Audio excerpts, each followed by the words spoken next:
Hello, my name is Jonathan Ochoa. I did my Discourse community project on golf, and in particular, the instructional side of golf. I interviewed my good friend Jason Puderball, who is an instructor at the Aviara Golf Academy. I've known Jason since we played against each other in high school, as well as junior golf. He went on to play for San Diego State. I played for Cal State San Marcos, and then I decided to take some time off of my education. But now I'm back. It was a good interview. I learned a lot of things from Jason. Three things in particular that stand out in my mind. The number one thing I think is always have a thirst for learning. If you're learning, you're going to be able to improve yourself and help your student get what you're trying to teach them.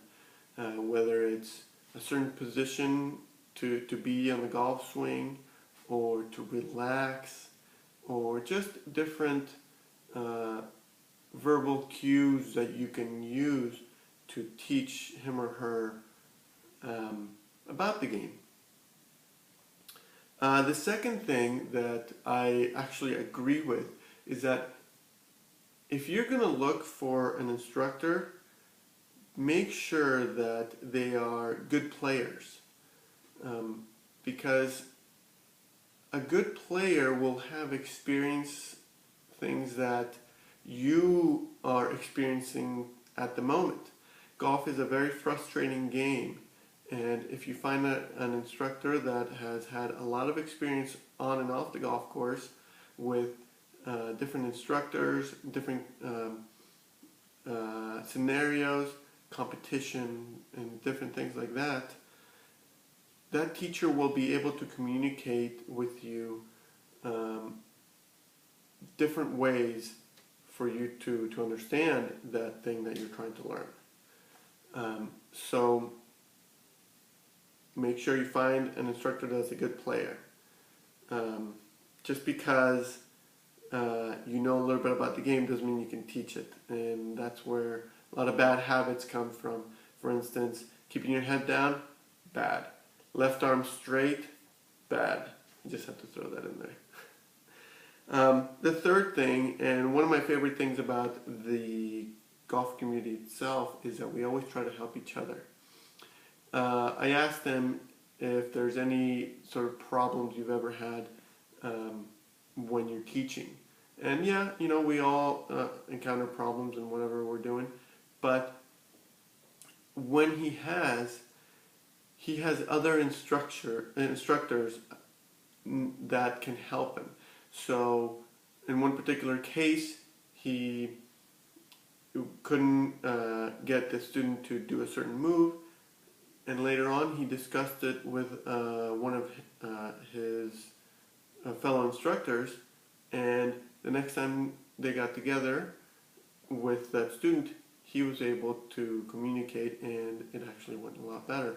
So having that community around you of other instructors is very important, because you were able to bounce ideas of how to improve your teaching, as well as how to improve the student's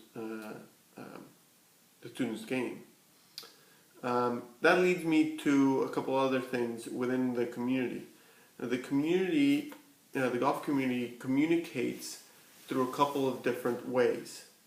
The two main ways are golf magazines, as well as the golf channel.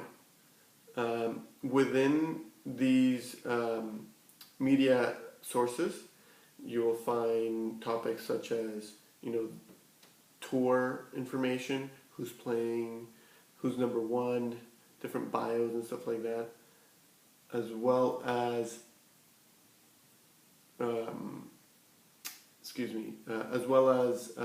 equipment, and as well as instructional stuff. So that's some of the things that you will find in the Golf Channel and in golf magazines. Other forms of communications are seminars, such as the PGA of America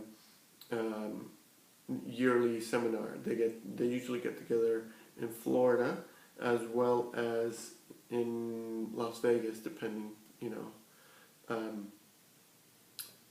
The thing that happens a lot with golf magazines and golf channels is that golfers get the wrong information, and that leads them to bad habits on the golf course. And my recommendation as a golf instructor, of course, is to get a private lesson, because that instructor will be able to see what your habits are and improve them, hopefully in an easy manner.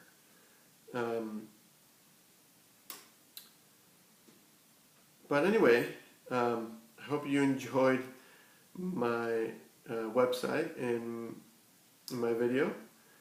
If you have any questions, I haven't put an email on this website yet. Put them on the discussion board for school. All right. Thanks so much, and have a good day.